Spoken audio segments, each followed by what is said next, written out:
What's going on, guys? Welcome back to the shelf, and today we are talking about Heretic, written and directed by filmmaking duo Scott Beck and Bryan Woods.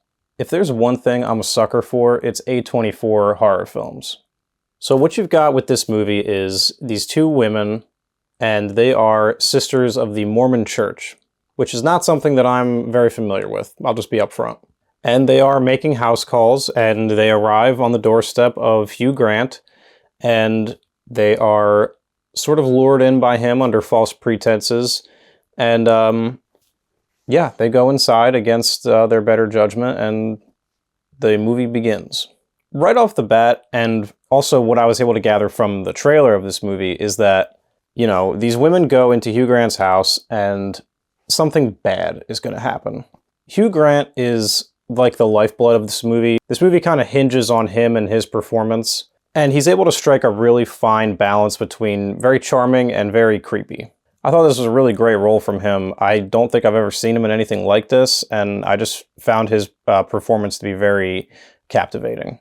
Because he's so creepy and eerie, and you know that he's not going to be able to keep this up forever, so you're kind of just waiting for the turn. But so the movie sort of begins with these two sisters of the Mormon Church having a conversation about religion with Hugh Grant. And in a way, that conversation begins here in this opening scene, and it never really stops throughout the course of the whole movie. It's sort of the narrative thread that pushes this movie along. This conversation they're having sort of sets the table for everything that's about to unfold. So in the trailer of this movie, they show the reveal, which is that Hugh Grant is claiming to have his wife in the other room baking a blueberry pie, and the only condition on which these sisters of the Mormon Church are allowed to enter his home is if there's another woman in the house. And he says there is. It's under these pretenses that he's able to lure them in, and there's this really cool reveal where one of the sisters turns the candle around, and it's a blueberry pie candle. And it's a cool reveal to let you know that there is no pie baking in the oven and that something is off. And it's a cool reveal, but I wish it wasn't in the trailer because it would have been a nice thing to just experience organically in the film. But yeah, so that aside, after the conversation gets a little weird and the girls decide that they want to leave, they find that they can't leave and the door is not opening. So they eventually decide that the only way to get out is to go all the way through. And so they go into the next room where Hugh Grant is waiting for them. And it is like this chapel church kind of room. And once we get into this room, we spend a good deal of time in this room.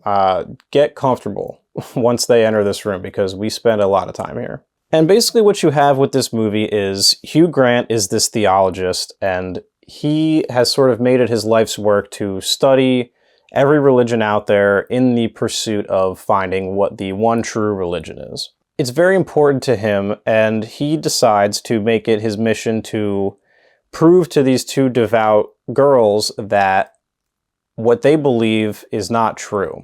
And if he can get them to believe what he wants them to believe, that will be sort of, you know, demonstrating that their religion is not true.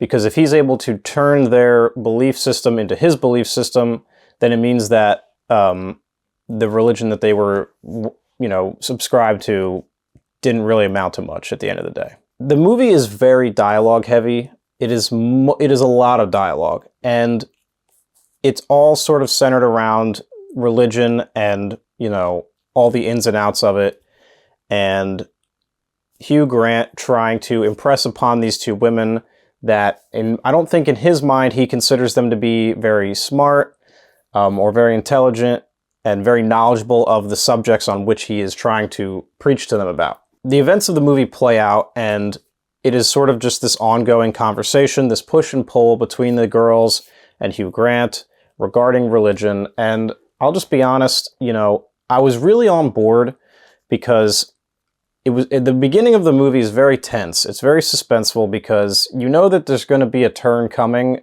regarding Hugh Grant's character. You're waiting for the other shoe to drop, and for things to like get weird, and for the premise of the movie to be laid out, because you really don't know where it's going for a long time. Like 30 to 40 minutes into the movie, you still don't exactly know what is about to happen. And so this takes a long time to get going. It really does. It's a slow burn. While I was sitting in the movie and experiencing this slow burn, and I'm along for the ride, but I'm also thinking at the same time that if this doesn't, sort of justify itself by the end, it's basically going to live or die by the finale, because if all of this buildup isn't worth the payoff, then none of it was worth anything, in my opinion. I was expecting there to be just a little bit more going on in this movie. It seemed like it was going to be dealing with a lot more intriguing things, but really what you have is sort of, it's not very groundbreaking, what the movie's trying to say. The movie acknowledges that things like prayer don't actually do anything, but it's nice to just think about somebody other than yourself, and sort of not the actual, the tangible consequences of prayer and belief and faith, but what it means as a person to experience these things, and just sort of the sense of comfort that it can provide. The movie is not that deep, I would say, despite maybe thinking that it is a little deeper than it actually is. I don't quite have a ton to say about this one, admittedly.